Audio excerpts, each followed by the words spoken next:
Maestro Gaming presents a wobbly wagon wheel production about a nomad man. That man is the Gypsy King.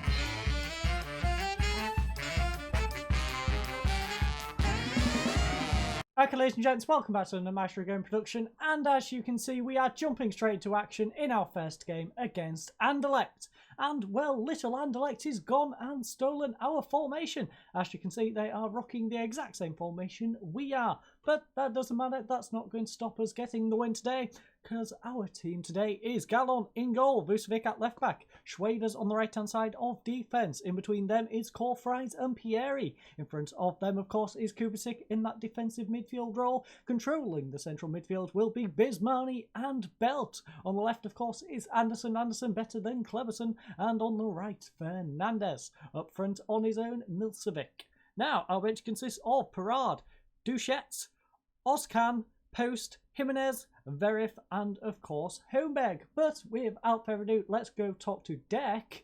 Yes, I pronounced the K today. Dirk Gerard, and see what he has to say. So, Mr. Dirk, what do you have to say?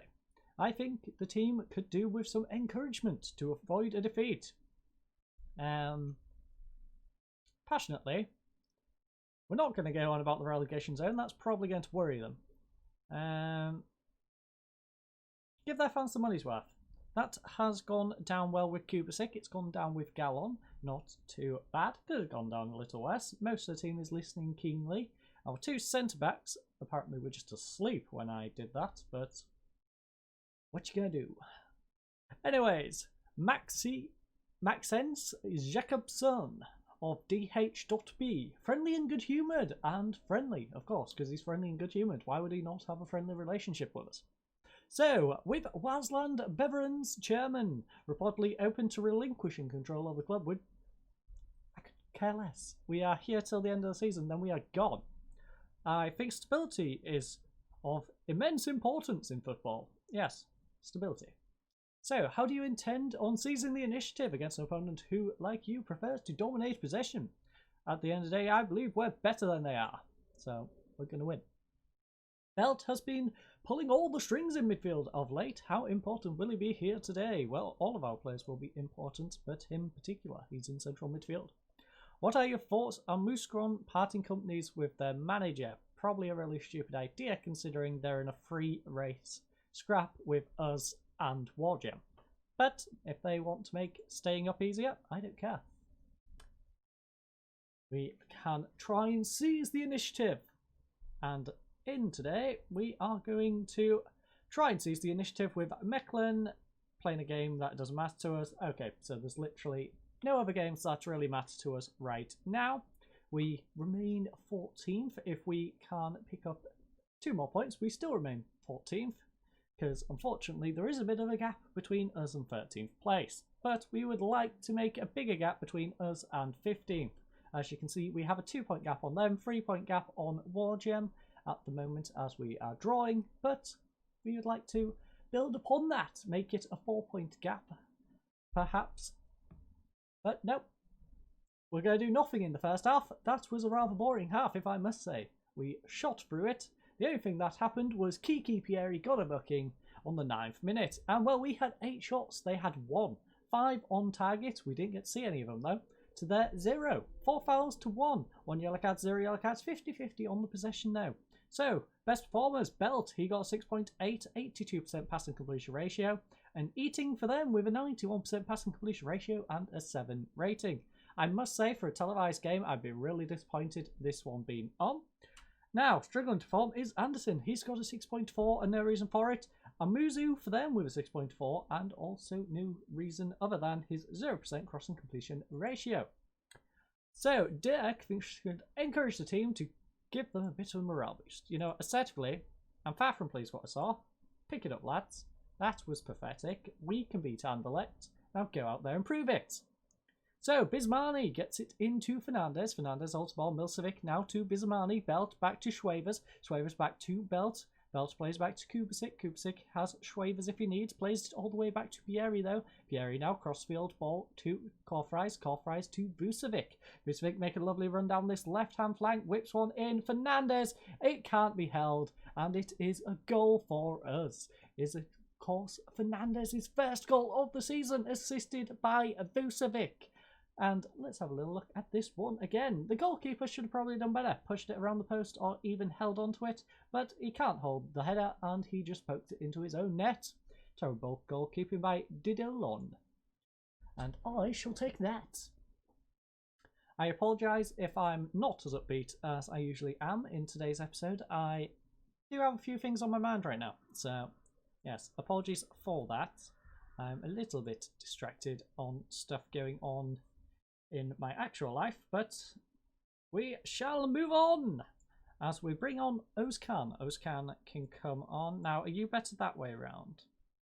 Ozcan, what do you like to be? Ozcan, when you grow up, what would you like to be? A covering ball playing defender? How about a defensive ball winning? Yeah, okay. So, Korfreis, you stay where you are. Ozcan can play that. He'll be fine. We then have Anderson, who's apprehensive and still having a terrible game over on that wing. So you know what? Verif, you can come on. I'm sorry, Fernandez. I know you don't like going over there, but you have to swap to that side with our star free kick taker now struggling. We need to bring on our old star free kick taker in order to make sure our set pieces are still solid.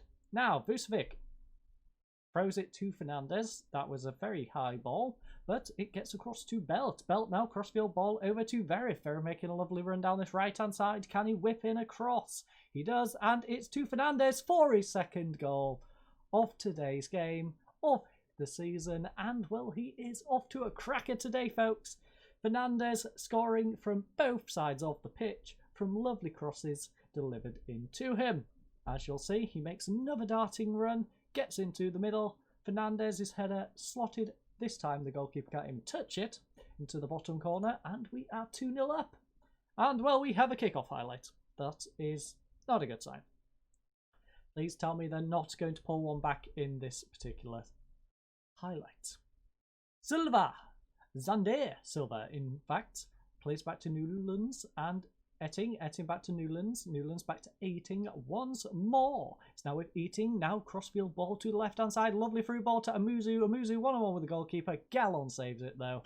Unfortunately can't keep a hold of it though. That is a little bit disappointing that he went and gave away the corner, but he didn't give away goal, and that is all we care about. So, headed away by Belt. They are still in possession. Lucky for us though, the highlight has ended. And well, we are still in the lead, and you know what? I don't care that like praise. I'm going to give him some praise. Good. It went down well this time. Although Anderlecht's manager has also fired them up. Amuzu though whips one in. Ozcan heads it away only as far as Silva. Silva gets it and they are still in possession on the edge of the area. It's now with Sana. Sana coming down the right hand side. Plays it back to Sardella. Sardella now up to Nakaka. And it's with Silva. Silva hung up the ball nicely. He has support on that right wing. And they are not getting up there yet. They are building up very slowly. Eating over to the left hand side. Latonda. Latonda gets it back into the middle. And it's back with Latonda. He's found space on this left hand side. Tries to whip the cross in. It's blocked. It's with Amuzu. Back to Latonda. Gets another cross in. Oh, we finally get it away. And that is the end of that highlight. That was a little tricky moment there, ladies and gents. Lucky for us, we managed to escape. And escape we have. It looks like we are going to go and win this one 2-0. So, both goals coming from Yolson Fernandez. Getting a brace here today. We had bookings for Pieri, and of course Fernandez went and got himself a booking, because why not? So, match statistics, we had 14 shots to their 4, 8 on target to their 2, 10 fouls to 4, 2 yellow cards, 0 yellow cards, 48% possession to 52. Now, there's a few different milestones, not going to go over them, but the best performers were Fernandez with his brace and an 8.7. For them, Latonda with 84% pass and completion ratio and a 7.2. Struggling to perform, though, was Anderson. Anderson, not so better than Cleverson today. He got a 6.4, no reason for it, and I'm going to struggle with this name. Salah Makers with a 6% cross completion ratio and a 6.4. No, I'm not going to reattempt saying that one. Player of the match, of course, goes to Fernandez with his brace. A lovely brace that was. And Dirt thinks we tell them, yeah, Dirk, we are going to tell them exactly that. I'm happy with the way you performed. Good job, lads. I appreciate it. And we have a similar standard team as we play our next game. As you just noticed there, they have actually slipped down a spot. I believe they were 7th before. They are now down in 8th, and well, we're not far behind them. 5-point gap between us and them. They are a beatable team, I would say. Any team, I'd say up to about 5th. Anyone above 5th, we shouldn't really be looking to beat, but 5th and down, we've got a good chance. So that is our next game. We are going to be versing STVV, but I'm going to head on over to their stadium where I'll see you fine folks in just a second. Okay, ladies and gents, welcome to Stayen, the beautiful home of STVV, and as you can see from behind me, it is a beautiful stadium. In fact, the groundsmen have done a very good job. The grass is looking amazing for today's game. I'm going to spin you around so you can have a good look at the stadium, and then we shall head on into today's game. So as you can see, that is where the dugout is. We then have another stand over here. The opposite stand looks a little more run down, but it's a solid little stand. We then have a scoreboard over in that corner, a smaller stand over behind that goal, and then, as you can see, there's houses between the stands. So that is a view of the entire stadium. Unfortunately, I can't show around the actual facilities, but it is time for today's game. So without further ado, let's get over to the dugout and get on with today's game.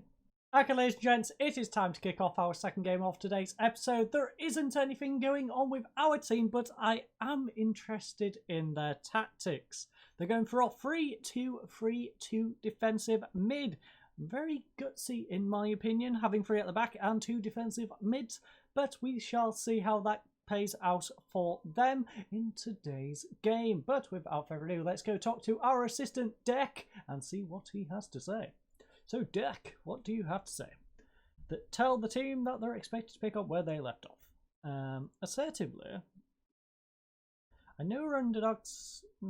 Say, because we're away from home, we're underdogs in this game. We was actually favourites to be underlooked, weirdly. So, in this one, we've got nothing to lose. Show everyone what you're capable of. I expect nothing but a win. Keep our run going. Nobody expects us to get a roll, so go out there and... No. My players don't like the whole just go and enjoy yourself. We've got nothing to lose. Show everyone what you're capable of. Listen keenly. Some even listening passionately. Ooh. Zamani, getting very passionate on us now, are you?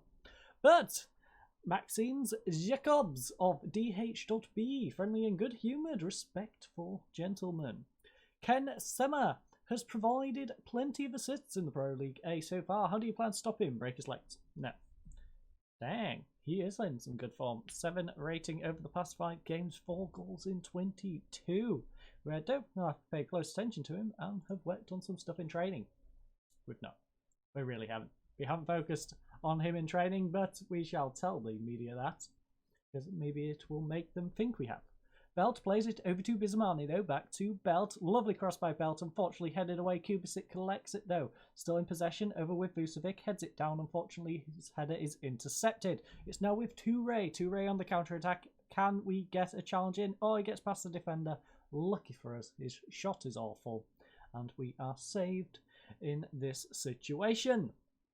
That would have been a terrible time to go down. But we have a goal kick highlight from Schmidt. Schmidt plays it over to the right-hand side where Ito is bombing it down the wing, and we have given him space. Vucevic has gone and missed his challenge, and that has led to a goal. Vucevic, what are you playing at? Also, I'm distracted because I can now smell food, which is not good when I've hardly eaten today. I've had a banana all day, and to give you context, it is now 5:15. So that is something. Club Bruges is at least winning their game against Muskron, so we can't feel too bad. But we are definitely going to push things up to attacking.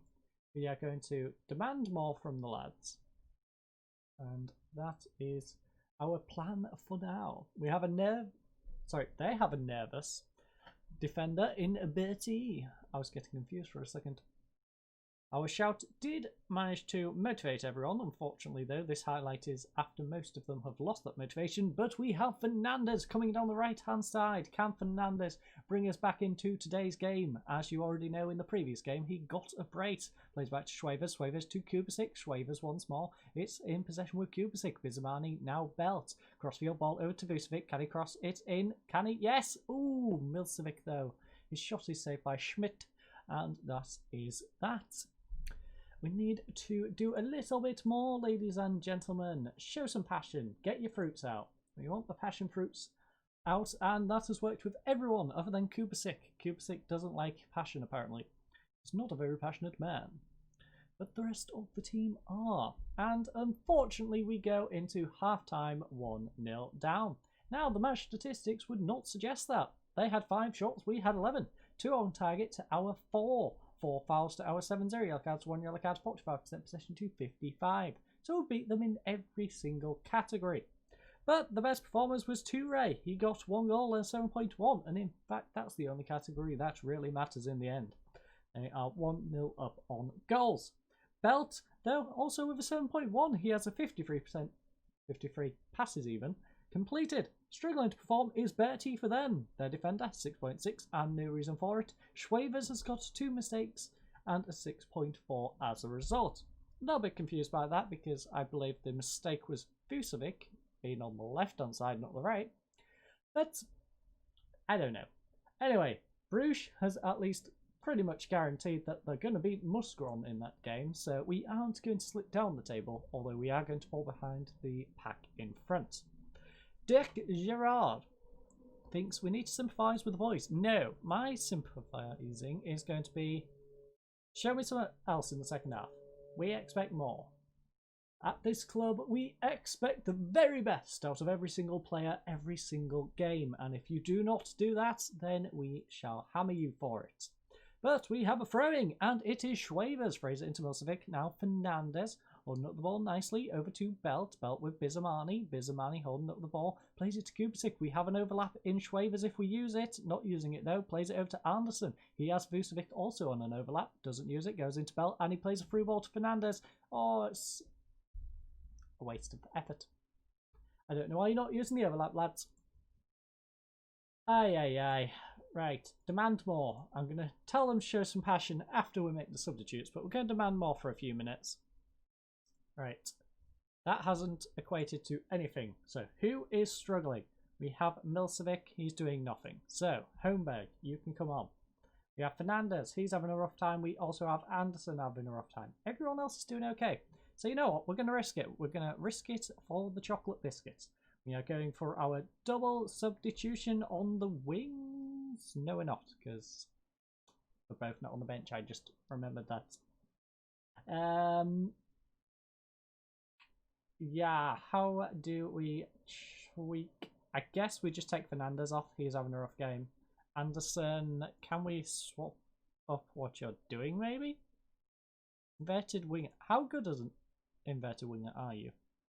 You don't dribble, but everything else... Okay, I'm going to try him out on his inverted winger.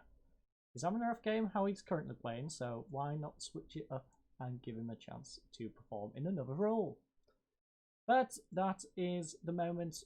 Come on. Come on, game. I want that back. I want my shouts back. Thank you. Show some passion. I want to get the passion into the lads. Pump them up a little bit. And, well, we are going to push on even more, because as you can see, we've got 9 minutes to work with, plus any additional time.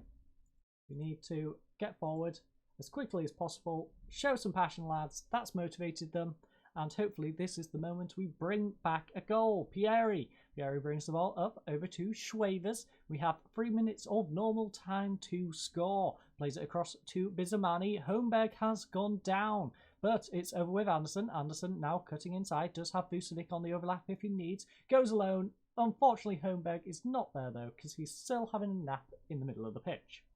Bolly, though. Bolly tries to cross one over to Toure, and Toure, oh, it's blocked. Kubasic, Vucevic, and Anderson, but Holmberg, really. Already getting an injury. Don't appreciate it. Is he anyone we can even bring on as a striker?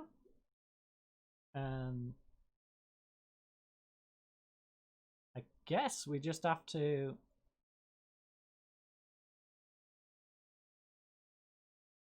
go strikerless for the rest of the game, which probably isn't the best bet, but we don't want him aggravating that injury for sure. But that is the end of today's game, and it was a very awful game indeed. We dominated everything but the goals. They got one in the 13th minute and they did not look back after that. They had 9 shots in the end to our 17, 5 on target to our 8, 6 fouls to our 13, 0 yellow cards, 1 yellow card, 48% possession to our 52. Now, best performers were Ito for them with a 7.4 and 15.7 kilometres distance covered. For us was Belt, he got 96 passes completed and an 8.4 as a result. Now, struggling to perform was Endo for them. He got a 6.6 and Milcevic for us with a 6.4 and 1 overall chance. Few different milestones, as you can see. Our goalkeeper was finally beaten after 193 consecutive minutes without conceding. So, our record's gone. We finished on a 9 unbeaten record, I want to say. So, that's out the window, but it does give us the opportunity to bounce back. You do know with Football Manager, you have these moments, you go on a streak, it tries to end it, and then you have some rough spells. So hopefully we can turn it around pretty quickly and get back on another run. But player of the match, that goes to Belt. He got that 8.4 and a well-deserved one in the end. Team talk, however, we need to be a bit harsh on the lads. As you can see, just weren't enough players playing well. Belt had a good game, but everyone else, I'm far from pleased with what I saw. Went well with Belt, so don't need to talk to him separate, and we are all good on that front. So, what does it look like going into the final few episodes of this team? Well, we are up in 14th, and we have a 5-point gap, even with that loss on Wargem. Moosgron is also 4 points behind, so we do have a solid gap between them two. We're pretty much in no man's land. 2 points away from Charleroi. Yeah, we'll go with Charleroi. And I apologise for my phone vibrating there. I shall be dealing with that in just a second. So yes, we are stranded in a bit of a no man's land at the moment, but it does mean in the next episode we do have the opportunity to perhaps build enough of a gap where the last episode might be a 2-game episode. As you can see, we have 5 games remaining. We're going to be playing UPenn and Antwerp in the next episode, and depending on what the gap's like, we'll play all 3 of these, or maybe the first 2, and work it from there. But I thank you all for watching today's episode. I hope you've all had a lovely night, and goodbye.